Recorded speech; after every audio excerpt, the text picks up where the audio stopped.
It's time for a JavaScript aside, and this aside will help us understand how the event emitter is a fundamental building block of many parts of the Node.js JavaScript side of the core.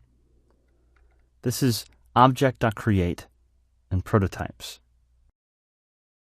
You'll remember that when we talked about prototypal inheritance in JavaScript, that meant that we can have an object that might have a property that we can call, but every object also has a prototype, which is another object that it points to as its prototype, which may have different properties, and then we can still access those properties on that prototype directly. And the prototype has its own prototype. And anywhere down that chain, the prototype chain, we can access those properties and methods of any of the objects along the prototype chain. And that's how JavaScript accomplishes the idea of inheritance, and that many different objects can actually point to the same object as its prototype, allowing it to also have access to the same properties and methods. We've seen that. Now, there are a number of ways to set up the prototype chain, to set up objects and say what they inherit from. We've already seen function constructors. There's classes in the new version of JavaScript, ES6. The class idea has a keyword called extends that sets up the prototype chain. And there's one more very simple approach that JavaScript has, which I really like. Let's say I have a simple person object and a greet function. And I'll just make this very simple. So I have my object.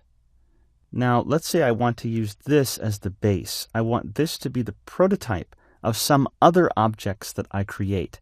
So instead of using a function constructor to construct the object, I'm just using an object literal. I'm just building the object itself that will be my prototype.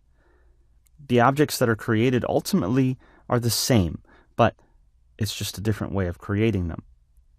So I can say I'll have an object, let's say, called John, and I can use object, the capital O, dot create, and then tell it what to create that object from. When I'm done, I'll have an empty object, John, whose prototype is this person object, meaning the John object will have access to first name, last name, greet, all the methods and properties. And I can overwrite them or block the ones on the prototype by simply adding properties and methods of the same name directly to the object. So when the JavaScript engine looks for first name, it will find it on the John object and not bother going down the chain to find it on person. But if I say greet, it won't find it on John, and it'll go down to the person object and find it there. I could do the same thing. Let's say I'll just copy paste this and create a second object, Jane, different first name, but created from the same object, person. So both of these objects will point to person as their prototype. And so they'll both share this greet function.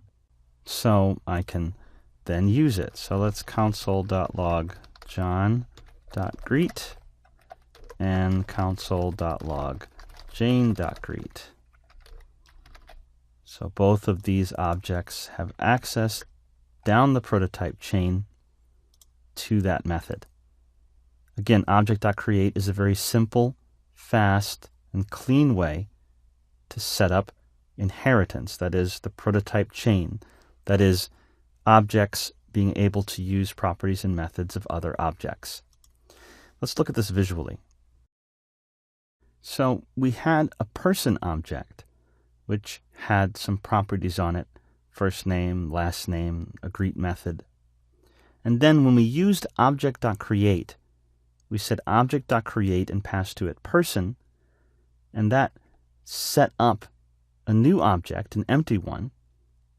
We called it John, and it set up the prototype chain. So John's prototype was person.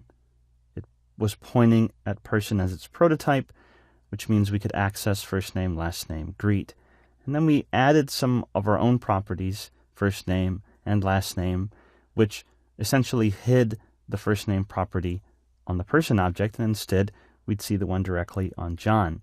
Then we used object.create again to create Jane, and so Jane was also pointing at person as its prototype. We also hid the first name and last name by adding our own properties directly on the Jane object. And then we could call John and Jane.greet because the greet method was available down the prototype chain.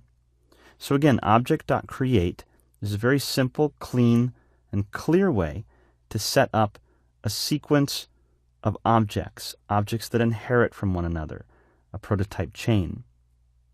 And so this idea of setting this up is key to understanding how the event emitter becomes a fundamental core piece upon which many other elements inside Node.js's core are constructed.